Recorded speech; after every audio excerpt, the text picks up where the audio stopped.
Waiting for the weekend. When all my dreams come true, I don't care what we do as long as I'm with you. Waiting for the weekend. Waiting to be with you, so we can party like it's never again.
चालले अपेक्षांचे ओझे वाढवत संघर्षातून यशाचा प्रवास आहे. येणाऱ्या संकटांवर मात करून विजय रचल्याचा इतिहास आहे. विजय नुसता शब्द नाही, ज्यांनी अडचणीच्या काळामध्ये स्वतःची सिद्धता प्रस्थापित केली. विजय स्वतःबरोबर दुसऱ्यांच्या अडचणींना सामोरे जाऊन दुःख मिटवलं. विजय अंधारातून प्रकाशाकडची वाटचाल, प्रकाशाने अंधारावर केलेली मात. विजय खऱ्याचा खोट्यावर, ज्ञानाचा अज्ञानावर, माणुसकीचा जातीभेदावर मिळवलेला विजय. एखाद्याच्या मनामध्ये दुसऱ्या व्यक्तीबद्दलचा असणारा आदर, सकारात्मक विचार म्हणजे सुद्धा विजयच ना. कौतुक, कला व विज्ञान महोत्सवाचा आज पारितोषिक वितरण समारंभ आणि प्रसंगी उपस्थित माननीय विजय गायकवाड सर. आयुष्य आपल्याला किती नकारात्मक वागणूक देतं आणि आपण त्यामधून कसं ठरलं पाहिजे याचं जिवंत उदाहरण म्हणजे विजय गायकवाड सर. एखाद्या व्यक्तीकडे पाहिल्यानंतर वाटत नाही की त्या व्यक्तीनं आयुष्यामध्ये काय कमावलं आणि काय गमावलं, असंच हे व्यक्तिमत्व. विजय सरांचे ब्लॉग जवळजवळ 133 भाषांमध्ये 133 देशांमध्ये रोज प्रकाशित होतात. आता ब्लॉग हा प्रकार तुम्हाला माहिती असेल, माहिती आहे का? ब्लॉग म्हणजे रोज लेखन केलं जातं आणि ते सर्वत्र प्रकाशित केलं जातं. राहणारे टोपचे घरी सुमारे 260 पुस्तकांचं त्यांचं स्वतःच संग्रहालय आहे, ग्रंथालय आहे, ज्याची किंमत 70,000पेक्षा जास्त आहे. सध्या ते MIDC शिरोली या ठिकाणी एका खाजगी कंपनीमध्ये सर्व्हिसला आहेत. सरांना 8,000 पगार आहे. त्यामधील 2,000ची ती पुस्तकं प्रत्येक महिन्याला घेतात आणि 6,000 रुपये संसार चालवण्यासाठी घरी देतात.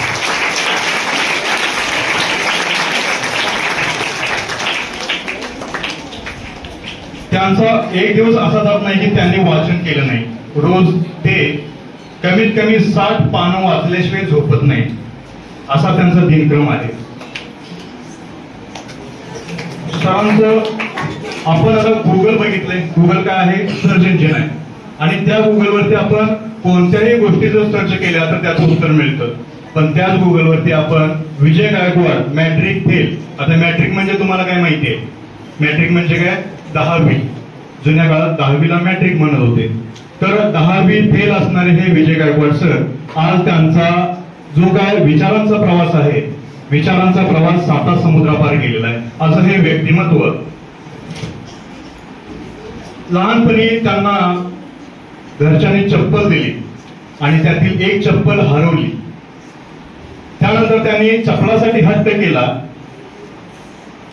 पण तो हट्ट पुरवत असताना वाटेमधून जाताना त्यांना एक अपंग व्यक्ती दिसली, तिच्याला दोन्हीही पाय नव्हते. आणि तो प्रसंग बघितल्यानंतर त्यांनी पुन्हा कधीही चपलाचा हट्ट किंवा कोणत्याही गोष्टीचा हट्ट घरी केला नाही. घरची परिस्थिती खूप हालाकीची. एक पेन्सिल 2 जण वापरायचे आणि ती वर्षभर पुरवली जायची. अशा दारिद्र्यातून ते वरती आलेले आहेत.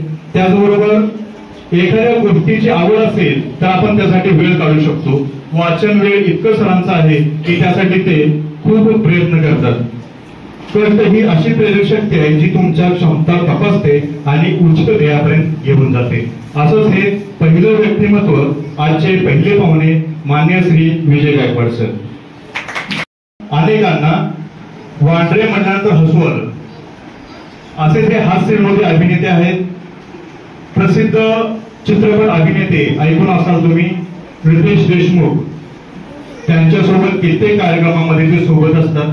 असे हे दुसरे प्रमुख पाहुणे ओंकार वांद्रे आपलं निखळ मनोरंजन करण्यासाठी आपल्या समोर उपस्थित आहेत. त्यांचे अनेक रील्स हास्यविनोदी युट्यूबला किंवा इंस्टाग्रामला पाहाव्यास मिळतात. या सर्वच प्रमुख मान्यवरांचं मी स्वागत करतो आणि थांबतो.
की अनेकांना ते प्रकाशाच्या मार्गावर नेत आहे. त्याबद्दल या शाळेचं व्यवस्थापनाचं शिक्षकांचा मी सर्वप्रथम आभार मानतो आणि त्यांना धन्यवाद देतो. ब्रुस सगळ्यांना माहित आहे, ब्रुस एक पालक कसा असावा त्याबद्दल एक वाक्य सांगितलेलं आहे. जे तुम्हाला मिळालं नाही ते आपल्या मुलांना मिळावं असा हट्टास न करता जे तुम्हाला शिकवलेलं नाही ते तुमच्या मुलांना शिकवा, कारण कोणतीही वस्तू ही कालानंतर नष्ट होते, ज्ञान हे आजन्म तुझ्या सोबत राहतं असं ब्रुस यांनी सांगितलेलं आहे. तर शाळा फार पूर्वीच्या काळी आपण शिकायला आवश्यक होतो. जर नियम नसतील तर आज आपण खाली मान घालून जनावरांसारखे गहू खात बसलो असतो. तर नियम बनवणं, डिसिप्लिन तयार करणं आणि माणूस बनणं याचा मार्ग शाळेतून आणि विद्यार्थ्यांच्यातून जातो. तुम्हाला एकलव्याची गोष्ट माहित असेल, द्रोणाचार्य हे एकलव्याचे गुरु नसूनही त्यांनी गुरुदक्षिणा म्हणून द्रोणाचार्याला आपला अंक दिला होता. तरी आपली शिक्षणाची परंपरा आहे आणि शिक्षणाच्या प्रती प्रेम आहे. तर तुम्ही तेच करायचं ज्या तुमच्या आई वडिलांची तुमचे शिक्षक तुम्हाला सांगतील. रोप असेल ही जी माहिती होती खूप छान आहे, कारण जुन्या वस्तू आपल्याला बदलायच्या नाहीयेत. तर जुन्या वस्तू सोबत घेऊन, जुने संस्कार सोबत घेऊन आपल्याला नाविन्य करायचं आहे. म्हणजे जुन्या पुस्तकाला आपण खराब झाल्यानंतर नवीन कवर घालतो. तर आपल्याला नवीन शिक्षण पद्धत अवलंबायची आहे. आम्ही ज्यावेळेला जन्माला आलो त्यावेळेला गोट्यातल्या जनावरांच्या गळ्यातील घंटेचं नाद आई जात्यावर धरत असल्यावर उभीच आवाजानं जागा व्हायचो. आत्ताची मुलं ही तंत्रज्ञान म्हणजे मोबाईलच्या फ्लॅशमध्ये आणि मोबाईलच्या आवाजामध्ये जागे होतात आणि आसपास सगळं तंत्रज्ञान आहे. माणसाला सगळ्यात कमी कसं जीव सुखी होईल याचा आता वापर केला जात आहे. तर शाळेनेही त्या तंत्रज्ञानाचा वापर करावा. आणि महत्वपूर्ण माझी एक विनंती आहे सर्व शिक्षकांना, तुम्हाला जर वाटत असेल पालकांना आणि शिक्षकांना की आपल्या मुलांनी मोबाईल पासून दूर गेलं पाहिजे, तर सगळ्यात अगोदर आई वडिलांनी, पालकांनी आणि शिक्षकांनी मोबाईल पासून दूर गेलं पाहिजे. तुम्ही जर मोबाईल घेऊन जर शाळेत जात असाल आणि मुलांना म्हणत असाल की पुस्तकं वाचा, तर एकही मुलगा पुस्तक वाचणार नाही. कारण जनावरांपासून ते माणसांपर्यंत सगळं अनुकरण केलं जातं. घरात जर आई वडील टीव्ही आणि मोबाईल बघत असतील तर 100% मुलगा ही टीव्ही आणि मोबाईलच बघणार. त्यासाठी सगळ्यात आधी गरज ही आहे की आपला मुलगा कसा बनावा हे आई वडिलांच्या बरंच अवलंबून आहे. आता कसं झालंय, शाळा म्हणजे कोडवाडा झालेला आहे. म्हणजे आई वडील काय करतात, मुलं दमवतात म्हणून शाळेत अनुभव होतात, सगळी जबाबदारी शिक्षकांच्या लुटून बघून की आमचा काय संबंध नाही. पण असं चालणार नाहीये.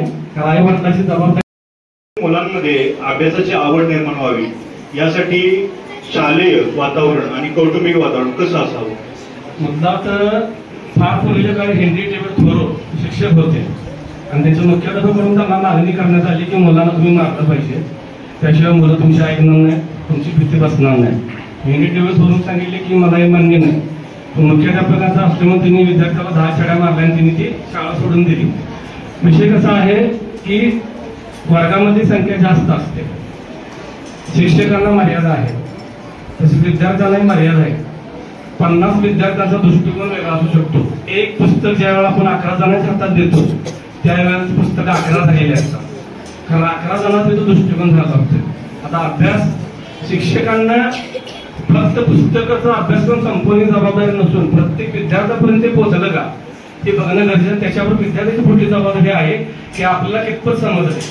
जर ते समजलं नसेल तर विद्यार्थ्यांनी स्वतःहून आई वडिलांना विचारलं पाहिजे आणि शाळेत शिक्षकांना विचारलं पाहिजे. आता यासाठी 2 गोष्टी जबाबदार आहेत. विद्यार्थ्यांना तसं वातावरण तयार करून देण्याची जबाबदारी ही पालकांची, समाजाच्या नागरिकांची आहे.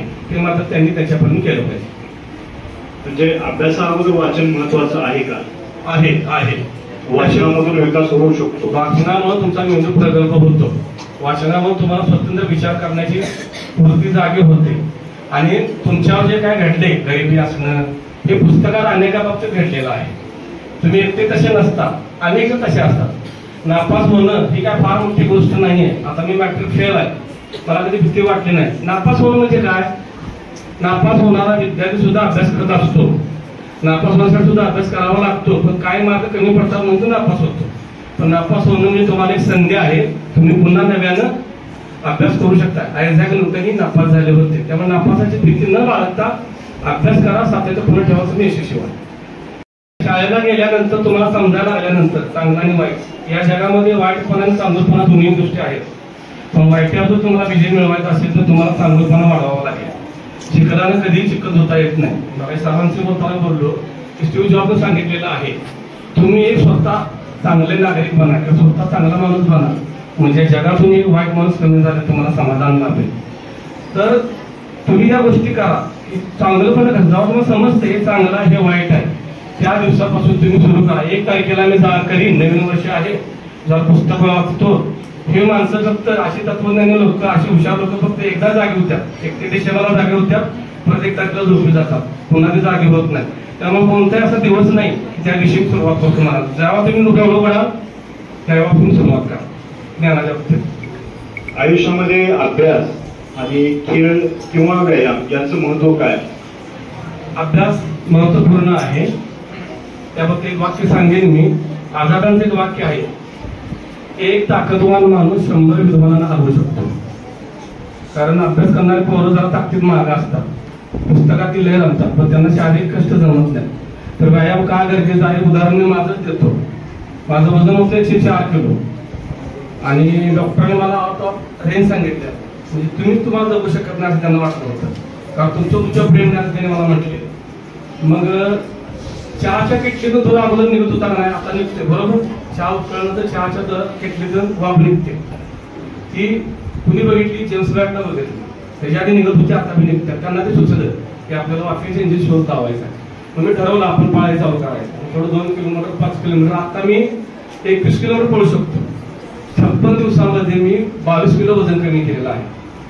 मी रस्त्यावर पळत असताना मला पहाटे 5 वाजता पोलिसांनी अडवलं आणि म्हणजे साहेब एक तर तुमच्या डोक्यावर परिणाम झालाय आणि तुम्हाला तुमच्या प्रेमच नाही. म्हणजे असं का? तर गुडघ्यामध्ये पाणी होतं डांबरीवर पळाल्यामुळं. कसं असतं, ज्यावेळेस तुम्ही डांबरीवर पाय टाकता, तुमचं वजन जर 70 किलो असेल तर ते 250 किलो होतं तुम्ही टाकता त्यावेळी. मी म्हटलं हृदय आणि मेंदू बदलायला खर्च जास्त आहे, त्याच्यापेक्षा कमी खर्च गुडघं बदलायला आहे. गुडघं बदललं चालते पण पळायला थांबणार नाही. तर शारीरिक फिटनेस महत्वाचा आहे. तुम्ही जर सक्षम नसाल तर पेपर लिहू शकणार नाही. त्यामुळे व्यायाम आपल्यासाठी आरोग्य महत्वपूर्ण आहे. आता वाचन हे तुमच्याकडे कला, ती जोपासली त्याच्यापासून तुम्हाला ज्ञान मिळालं. तर आयुष्यामध्ये कला कितपत महत्वाची? कलेचा जन्म हा माणसाच्या आतून होतो. कुठलीही कविता अशी बाहेरल्या भाग निर्माण होत नाही. सरांची कला असेल त्यांनी त्याला रोप वाढवलेला आहे, आपल्या आतमध्ये ती युनिक आहे. प्रत्येक माणूस युनिक आहे. लक्षात ठेवा, प्रत्येकाला अंगठा आहे आणि प्रत्येकाच्या अंगठ्याला बायोमेट्रिक आहे, बरोबर. जगामध्ये कितीतरी अब्जावधी पक्षी आहेत, प्राणी आहेत, माणसं आहेत. आपलं बायोमेट्रिक कुणालाही मॅच होत नाही. ज्या आईने आपल्याला जन्माला घातलं त्या आईचा आणि आपला अंगठ्याचं बायोमेट्रिक वेगळं आहे. त्याला जखम झाली, काही जरी झालं तर कालांतराने बायोमेट्रिक तसंच राहतं. कारण प्रत्येक व्यक्ती ही वेगवेगळी आहे. त्यामुळं प्रत्येकाला वेगळ्या प्रमाणे ते करणं गरजेचं आहे आणि महत्वपूर्ण आहे. मोबाईल की वाचन? वाचन. मोबाईल आणि वाचनामध्ये फरक काय पुस्तकांमध्ये थोडक्यात? मगाशी मी म्हटलं त्याप्रमाणे मोबाईल मधून आपण माहितीगार झालोय, तज्ञ झालोय, पण आपलं ज्ञान नाही. ज्ञान पुस्तकातूनच मिळतं. आता नेटफ्लिक्स सगळ्यांना माहित आहे, बरोबर. नेटफ्लिक्स एक वेब सिरीज तयार करणारी कंपनी आहे. परवा सीईओने मीटिंग घेतली आणि त्यांनी काय सांगितलं की आपल्याला एक शत्रू आहे ती म्हणजे माणसाची झोप. तर माणसाची झोप मोडल असं काय अभ्यास करायचा. म्हणजे काय करायचं, पहिले कसं असायचं, पहिली वेब सिरीज संपली की दुसरी जी येणार तिच्या आधी टायटल दाबलं जायचं. आता तिने असं केले की पहिली वेब सिरीजचा भाग सोडून दुसरा कधी चालू झाला ते बघणाऱ्याला कळत नाही. त्यामुळे रात्री 10 वाजता बसली जी का तरुण पोरं आहेत ते रात्री 10 वाजता बसतात बघत, रात्री 2 वाजेपर्यंत ते बघत बसतात. तेवढ्या वेळ तिने एक पार्टीवर पॉपकॉर्न खाल्लेला असतो आणि कळत नाही आणि आपला मेंदू त्यात वाहत जातो. त्यामुळे जर तुम्हाला तुमचा मेंदू जर जागेवर ठेवायचा असेल तर वाचलं पाहिजे. कारण मोबाईलमध्ये जी निळी लाईट आहे ती निळी लाईट ही प्रकाशी संलग्न आहे. जर रात्री अपराध तुम्ही जर टच केलं तर निळा प्रकाश बाहेर येतो आणि आपल्या शरीरामध्ये जी पिनियल ग्रंथी आहे ती सूर्यप्रकाशाच्या निगडीत काम करते. रात्री तुम्ही प्रकाश बघल्या मेंदू का ती पिनियल ग्रंथी का सांगते दिवस उजाडल्या जागेवर आणि तुम्ही रात्री जागे होता, त्यामुळे तुमची झोप पूर्ण होत नाही आणि त्यामुळे तुमच्या मेंदू त्याचा भविष्यात विपरीत परिणाम होते. एका शास्त्रज्ञाने सांगितलेलं आहे आणि 10 वर्षानंतर प्रत्येक घरामध्ये किमान एक माणूस खुळा झालेला असेल, त्याचं कारण असणार आहे मोबाईल. आणखी एक नोंद घेण्यासारखी गोष्ट आहे. एका तज्ञाशी बोलताना असं बोलण्यात आलं की आणि काही दिवसांना शरीरावर उपचार करणाऱ्या रुग्णांची संख्या ही 20% असणार आहे आणि मानसिक रोगावर इलाज करणाऱ्या हॉस्पिटल संख्या ही 80% असणार आहे. त्याचं कारण आपल्या खिशात असणारा मोबाईल. त्यामुळे मोबाईल सोबत घ्या पण त्याला नाही यायला घाला. आयुष्यामधील सगळ्यात अविस्मरणीय प्रसंग हा गुगलवर ज्यावेळी माझं नाव विजय गायकवाड टाकलं त्यावेळी 1 नंबरला आलं. हे माझ्यासाठी अविस्मरणीय प्रसंग आहे. कारण मला असं सांगण्यात आलं होतं की गुगलवर कोणाचं नाव येत नाही. गुगलवर सगळं सर्च होतंय तो स्वतःला सर्च करता येत नाही. मी म्हटलं असं काय तर असणार आहे. म्हणजे काहीच केलं नाही. म्हणजे गुगलवर मला कोणतं बोलवावं माझं नाव घ्यावं. आता समजा आता जर मला मार्क झुकरबर्गचा फोन आला तर मी त्याला सांगेन बाबा मी कौतुक शाळेमध्ये मी घेऊ शकत नाही कारण त्याला बांधेल नाही. मला काय हवं आहे मी ठरवणार. त्यामुळे गुगलवर नाव आलं आणि विषय संपला. आता काय वाटत नाही. कधी कधी गुगल मी वापरतो पण माझं नाव बघण्यासाठी वापरतो एवढंच. आतापर्यंतचा काय बालपणापासून आतापर्यंतचा आपला अनुभव थोडक्यात. बालपणी आम्ही शाळेला जात होतो. मराठी शाळा जीवन विद्या मंदिर. त्यावेळेला शाळा शिकण्यामागचं हेतू एकच होता. वडील म्हणायचे की एसटीवरनं बोर्ड वाचायचं जरी आलं तरी पुष्कळ. कारण एसट्या कधीतरी यायच्या आणि ते बोर्ड आमच्या आई वडिलांना वाचायला यायचे नाही. आमच्या वडिलांनी फरक तर त्यांचं म्हणणं काय नाही म्हणजे त्याला निदान एसटीवर बोर्ड जरी वाचलं 10 पर्यंत जरी 1-2 आले तरी पुष्कळ मला अपेक्षा होत्या. त्यावेळी मी असं ऐकलं माझ्या कानानं की वडिलांना शिक्षकाला सांगताना मी ऐकलं की जर माझ्या पोरग्याला काय नाही आले त्याला बद्या मारायचं आणि तुडवायचं. लय मार खाल्ला कारण विचारावर जायचे नाही. शिक्षण बी काय परवानगी ठोकायचे पाहिजे तसे. त्यातून आम्ही घडत गेलो. आज मला त्यावेळेला वाटतं नुसतं शाळेला जाणं म्हणून जायचं पण आतासारखी स्पर्धा नव्हती. म्हणजे आता माझा मित्र जर पास झाला तर त्याला मी कडकडून भेटायचो आणि आनंद साजरा करायचा. आता तसं नाही होत. आता स्पर्धा चालू होते ना. त्याला बात कमी लगेच घराजवळ म्हणता तो पास झाला तुला काय झालं. तरी त्यावेळी नव्हतं निर्मळपणे शाळा शिकणे होतं. त्यामुळं भारी वाटते. अजूनही मी शाळेत आहे याचा मला आनंद आहे.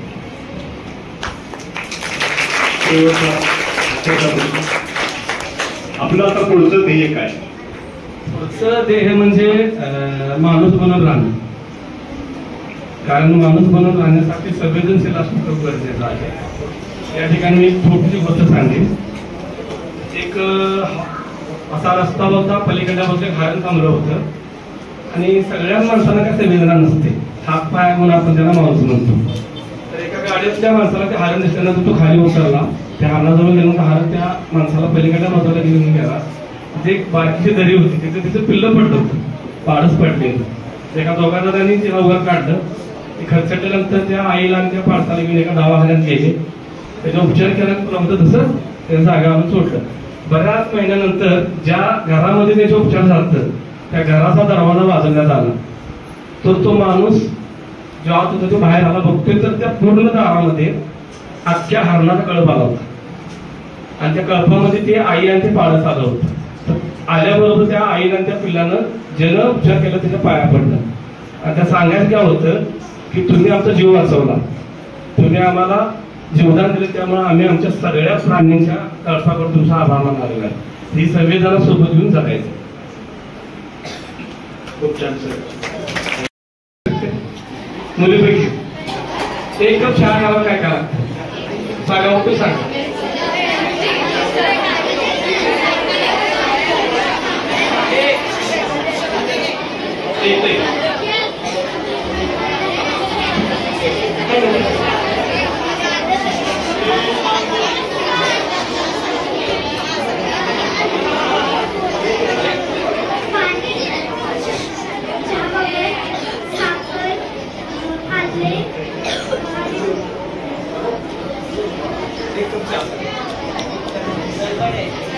आता पुढची सगळ्याला माहित आहे.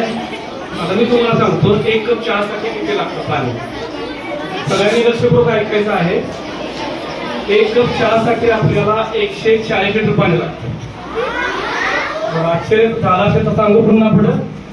तर पहिली गोष्ट जो पानमळा आहे म्हणजे माफ करा चहामळा आहे त्या चहामळ्याला पाजलं जाणार पाणी. दुसरं वैरणीला पाजलं जाणार पाणी. तिसरं जनावरांना पाजलेलं पाणी. चौथं साखर शुद्ध करण्यासाठी वापरलं जाणार पाणी आणि नंतर ते बाकीच्या गोष्टी करण्यासाठी जे पाणी आहे ते सगळं आपण निसर्गामधून घेतो. तर या संसाधनाचा विचार करायला गेलं तर एका कपाच्या चहाला आपल्याला 140 लिटर पाणी लागतं. 1 जीन्स पॅन्टसाठी आपल्याला 200 लिटर पाणी लागतं. जेव्हा मला समजलं त्यापासून मी जीन पॅन्टा घालायचं बंद केलं. त्याच्यावर मी घालत होतो. आणि 1 किलो गाईचं मांस तयार होण्यासाठी 15,000 लिटर पाणी लागतं.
फुलांची चेहरे लईच फुलली आहे.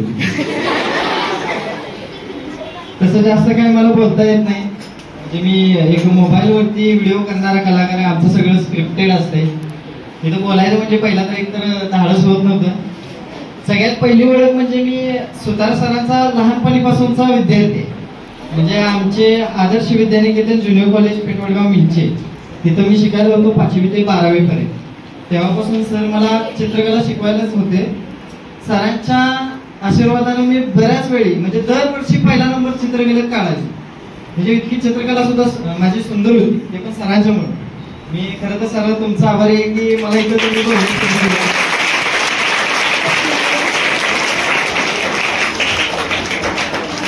विद्यार्थी हा खरा घडतो शिक्षकांच्या मुळेच. खरंच जर वडिलांनी मला तेव्हा साथ दिली असली तर चित्रकलेच्या प्लॅटफॉर्म मध्ये मी खरंच कुठेतरी चांगल्या पोझिशनला असतो, ते पण सरांच्यामुळेच. पण असो काय म्हणायचं नाही. खरं तर मी आज तुम्हाला एक कथा सांगणार होती. त्याचं नाव होतं पक्या.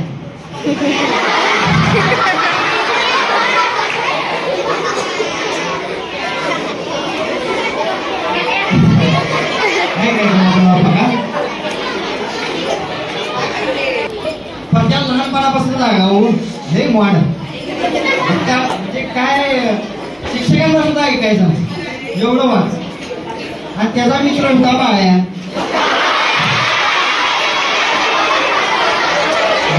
त्याला नाव घरी करण्यात नव्हता. बाळ्या काय त्याच्या बाकडे 2 म्हशी होत्या. त्याच्यावर ते श्रीमंत होत. म्हशींची किंमत आता लई वाढली ना. मग असंच शिक्षण पूर्ण करत बाळ्या पक्या कॉलेजला निघाली. वय पण वाढलेलं. पक्का एवढा गरीब होता त्याला पॅन्टला बेल्ट नव्हता म्हणून सुतळी बांधायचा. असा तो कॉलेजला जायचा. पिंकी तो अशी कशी माझ्या गोट्यात बांधलेला 2 म्हशी तशी.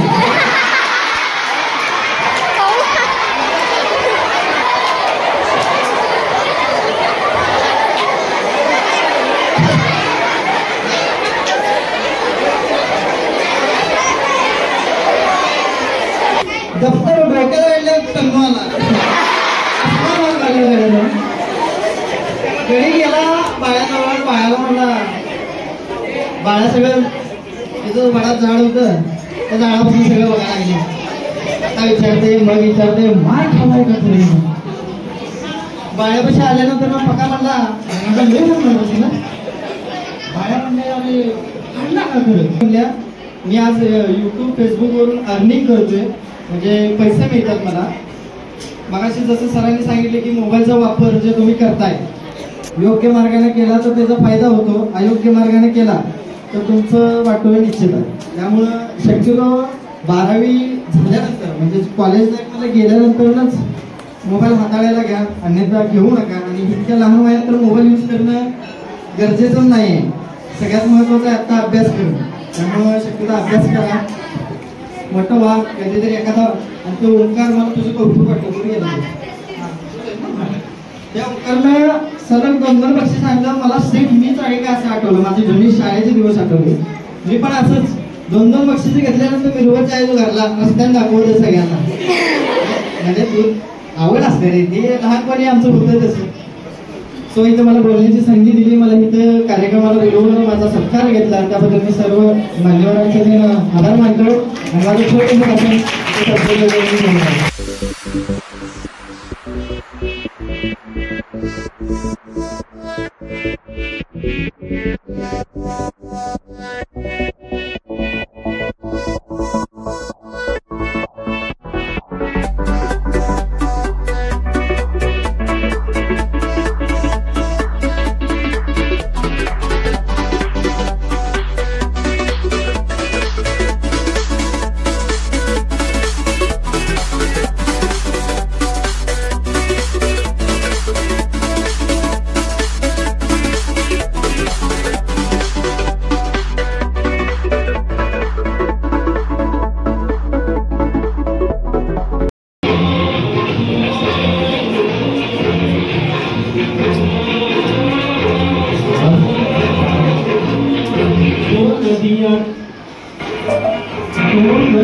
चले चले धारा,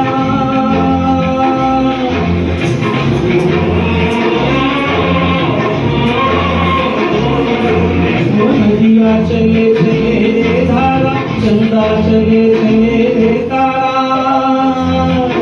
तुझको चलना होगा, तुझको चलना होगा.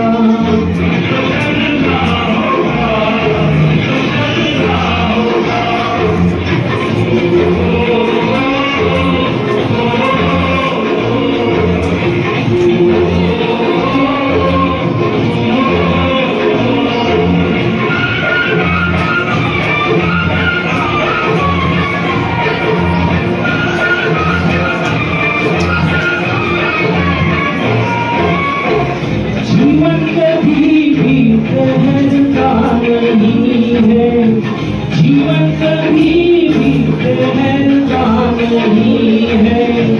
आदि से उल्टा से डरता नहीं है. तू न चलेगी तो चल देगी राहें, तू न चलेगी तो चल देगी राहें. मंजिल बदल सेगी तेरी निगाहें. तुझको चलना होगा, तुझको चलना होगा.